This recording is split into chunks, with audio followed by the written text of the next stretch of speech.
Book of James chapter number 1. The book of James chapter number 1. Let's get into the word of God. So what I want to talk about in the book of James chapter number 1, I want to talk about two things I want to focus on. I want to focus on faith and I want to focus on patience. All the times that I've watched and looked at the scriptures and did the scriptures, I never focused on the patience part. We always focused on the faith. I never focused on the patience part. So if we can start at verse number 1, Elder. James, a bondservant of God and the Lord Yeshua Christ, to the 12 tribes which are scattered abroad, greetings, my brethren. Count it all joy when you fall into various trials. Now stop right there for a minute. Now if you notice in the beginning, it talks about James being a bond servant. Amen. But if you notice something in this, and I've had people to question me on this when I say this, you notice here, people says that Pastor Anthony, he wasn't talking to a specific person. But how could you miss that? It says it right here. It says right here, from Christ to the 12 tribes. So he is talking to somebody specific. You follow me? He's talking to the children of Israel. So you have people that tell me, no, he's not talking to anybody. There's texts in the scriptures where he actually says to where he don't give no specific person. That's for everybody. But this right here is specifically to the 12 tribes. Amen? All right, so he goes on to say, my brothers, count it all joy when you find yourself in various trials. That's what I was in on Tuesday, a trial. Amen. He says that you're supposed to count that as joy. No matter how great your situation may be. What's wrong? Oh boy. Look at that one. She said don't retire. Huh? She said don't retire. Oh boy. I don't know if I'm ready for that one. So he says count it all joy when you find yourself in trials. When you find yourself in situations. Amen. You're not to be tripped out about it. That's what people don't realize. For the saints of God, when things come our way, the first thing we do is get all bugged out, wondering how we're going to fix it, wondering what can we do. And the problem is this. You know what will become a serious problem? When you put your hands in it. When you begin to start dealing with it yourself, now you got a major problem. Because God did not want you to put your hands in it. Matter of fact, the thing is, you're supposed to trust in the Lord. But we don't do that a lot of times. A lot of times we try to figure out, see, there has to be a thing where you're totally dependent on God. God wants us to be totally dependent on Him. It should never be where I'm going to work this out. The first time something happened in your life, the very first thing you're supposed to do is call on the Lord. No matter how big, no matter how small, the very first thing you're supposed to do is call on God. He wants us to we're supposed to always call on Him. And He will guide and direct us in everything that we need to do. Everything. So He needs us to do that. So keep going, Elder. Knowing that the testing of your faith produces patience. But let patience have its perfect work, that you may be perfect and complete, lacking nothing. Now remember what I told you, we wanted to talk about patience.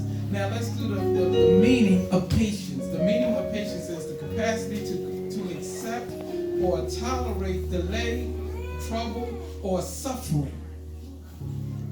That's what patience means. So you need to be patient in everything. In trouble, you need to be patient. In suffering, you need to be patient. No matter what your situation is, no matter what you find yourself in, you need to be patient. Yes. Because you should not be trying to figure it out for yourself. Don't you know, in dealing with patience, a lot of times dealing with patience, and you notice it's going to be dealing with faith also at the same time. The things that you have faith in, you're supposed to have patience in that faith. Some things, don't you know, it might take 10 years. Some things it might take 20 years. But God is saying be patient. Because when God works it out, it's going to be a situation that's worked out. A lot of times we want things, we live in a microwave society right now. And something about that I really can't even comprehend. I'm beginning, maybe because I'm getting older, and I heard y'all talking about cooking earlier. I love those dishes that's cooked in the crock pot. When they cook in the crock pot, they cook all day. They cook all day. The season gets all through it. It's nice and tender. But the microwave meals, come on, do we have some microwave cooks in here? Uh-oh. Don't we have some microwave? I know we got some microwave cooks in here. That stuff is dry. It's real dry, and it's stuck to the plate. That microwave dish is stuck to the bowl. There, you know what I'm talking about.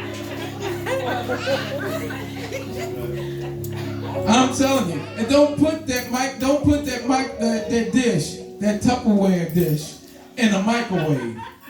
I'm telling you, that stuff is going to be so hard to get out of that dish. It's almost like they put Gorilla Glue on that thing. You sticking your fork down in that thing, and the fork is just bending up on you. That stuff ain't moving. Well, anyway, have patience. Cook your meal. The moral to that story: cook your meal. Leave the microwave alone. Now my wife is mad at me. I'm not talking like that.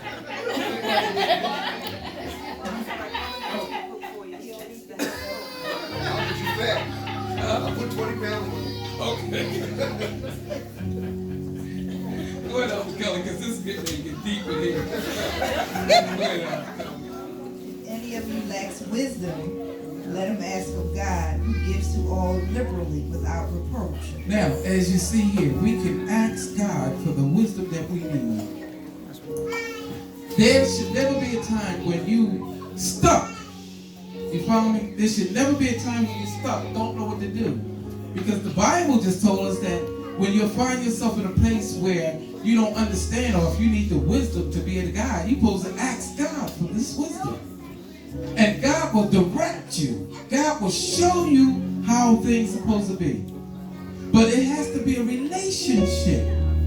That's the thing that we miss. God He's a relationship God. We're supposed to have a relationship with God. And through that relationship, when you begin to ask God for, no matter what it is, don't you know you can ask Him for wisdom?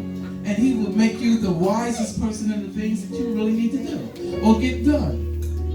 You don't need to be going to this person and going to that person. How can I do this? God says, ask me. And I'll give you the wisdom that you need to get it done. Amen? Keep going, Elder.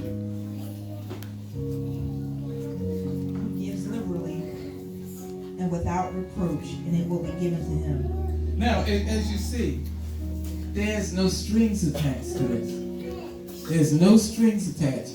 He's basically saying all you got to do is if you ask for it, I'll give it to you. You don't have to be, you don't even have to be a person that's a great worshiper or a great praise person.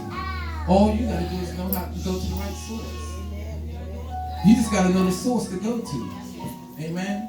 And the source is God. See, a lot of times we go here, we go there. What should I do? We calling this person up. What should I do? And a lot of times it's the wrong advice, but they just telling you something to just tell you something. And I guess they don't really mean any harm, but a lot of times we are supposed to really go to God. We're seeking wisdom from everywhere else but God. Amen? Keep going, Elder. But let him ask in faith with no doubting. Now, here we go again. Let him ask in what? Faith.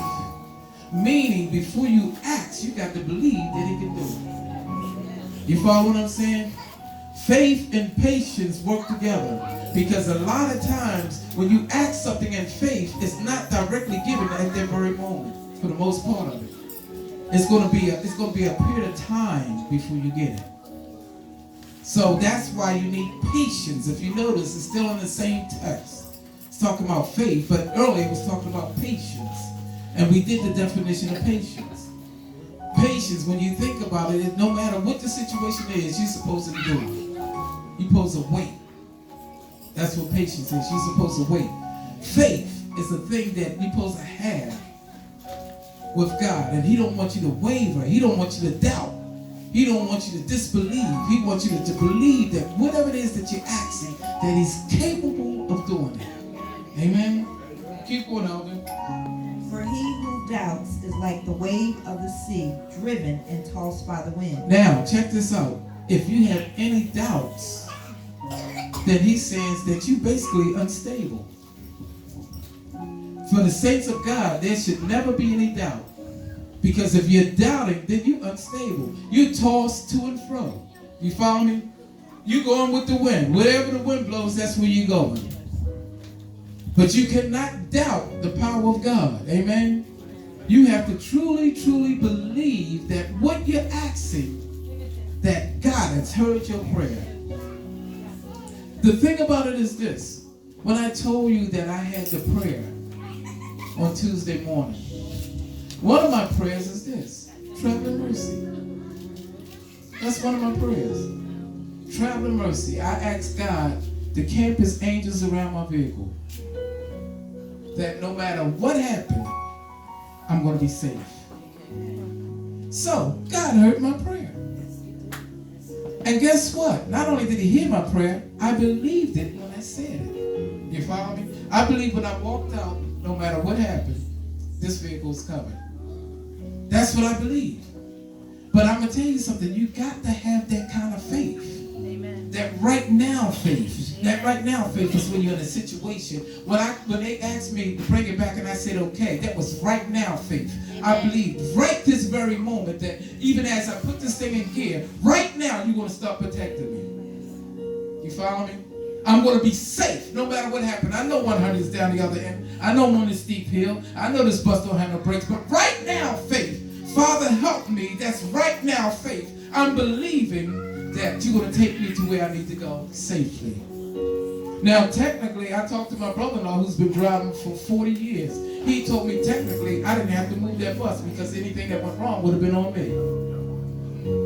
But I just had that kind of faith that I was going to be protected. So you have to have faith. That's what I want somebody to know today. There's some things right now in this room that's going on, and people are wavering. They're doubting. They don't believe that God is capable of handling the situation. Well, I want you to know today the devil is a liar.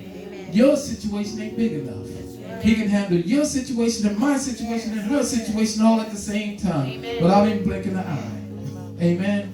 Without even blinking an eye. Amen. The devil wants you to think that your situation is great. Now, the thing that you have to deal with now, you're dealing with your flesh, and your flesh is trying to keep you at a place that God does not hear you. But he's a liar from the pits of hell.